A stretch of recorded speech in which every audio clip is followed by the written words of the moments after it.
Pada hari itu juga, dua orang dari antara para pengikut Isa sedang dalam perjalanan menuju sebuah kampung bernama Emmaus yang letaknya sekitar 11 km dari Yerusalem. Sambil berjalan, mereka bercakap-cakap tentang semua yang telah terjadi. Sementara mereka berbicara dan bertukar pikiran mengenai hal itu, Isa sendiri datang mendekati mereka dan berjalan bersama-sama mereka. Meskipun demikian, ada sesuatu yang membuat mereka tidak mengenalinya. Isa bersabda pada mereka, "Apa yang kamu perbincangkan sementara kamu berjalan?" Mereka pun berhenti dengan muka yang sedih. Salah seorang dari mereka yang bernama Kleopas menjawab, "Apakah engkau satu-satunya pendatang di Yerusalem yang tidak mengetahui semua hal yang terjadi beberapa hari terakhir ini di situ?" Sabda Isa, "Hal-hal apakah itu?" Jawab mereka, "Mengenai Isa orang Nazaret itu. Ia adalah seorang nabi, perkataan dan perbuatannya penuh kuasa baik di hadapan Allah maupun di hadapan seluruh bangsa. Imam-imam kepala dan para pemimpin bangsa kita menyerahkan dia untuk dihukum mati, lalu ia disalibkan. Padahal sebelumnya kami berharap bahwa dia itulah yang akan membebaskan bangsa Israel. Hari ini adalah hari yang ketiga sejak semua itu terjadi. Akan tetapi beberapa perempuan di antara kami mengejutkan kami. Pagi-pagi sekali ketika mereka pergi ke makam, mereka tidak melihat jenazah Isa di situ. Mereka kembali dan mengatakan kepada kami bahwa malaikat telah menampakkan diri kepada mereka dan berkata bahwa Isa hidup.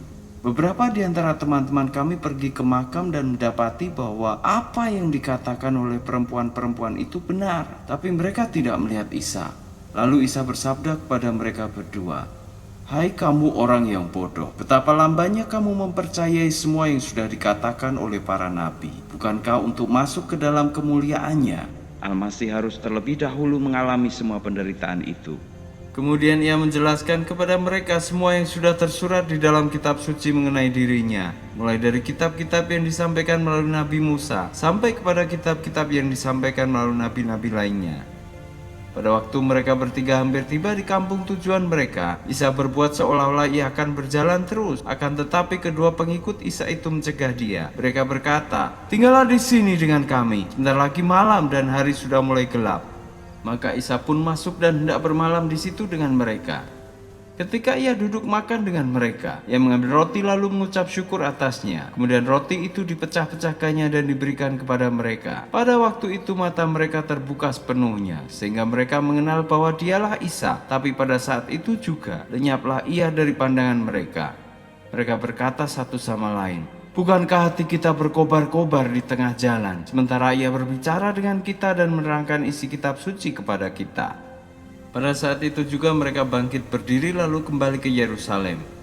Di sana mereka mendapati ke-11 pengikut Isa sedang berkumpul bersama yang lainnya. Mereka yang di Yerusalem itu berkata kepada keduanya, "Sungguh junjungan kita yang ilahi sudah bangkit. Ia sudah menampakkan dirinya kepada Simon." Lalu keduanya menceritakan juga kepada mereka semua apa yang terjadi di tengah jalan dan bagaimana mereka mengenali Isa ketika ia memecah-mecahkan roti dengan tangannya.